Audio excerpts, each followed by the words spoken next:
हरे कृष्णा। श्रीमद् भागवत गीता यथारूप अध्याय 9 श्लोक संख्या 13। हे पार्थ, मोह मुक्त महात्मा जन दिव्य प्रकृति के संरक्षण में रहते हैं। वे पूर्णतः भक्ति में निमग्न रहते हैं क्योंकि वे मुझे आदि तथा अविनाशी भगवान के रूप में जानते हैं। तात्पर्य: इस श्लोक में महात्मा का वर्णन हुआ है। महात्मा का सबसे पहला लक्षण यह है कि वह दिव्य प्रकृति में स्थित रहता है। वह भौतिक प्रकृति के अधीन नहीं होता। और यह होता कैसे है, इसकी व्याख्या 7वें अध्याय में की गई है। जो भगवान श्री कृष्ण की शरण ग्रहण करता है वह तुरंत ही भौतिक प्रकृति के वंश से मुक्त हो जाता है। यही वह पात्रता है। ज्यों ही कोई भगवान को शरणागत हो जाता है वह भौतिक प्रकृति के वंश से मुक्त हो जाता है। यही मूलभूत सूत्र है।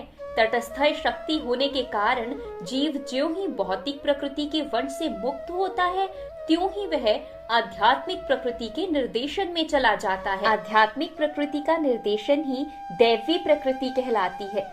इस प्रकार से जब कोई भगवान के शरणागत होता है तो उसे महात्मा पद की प्राप्ति होती है।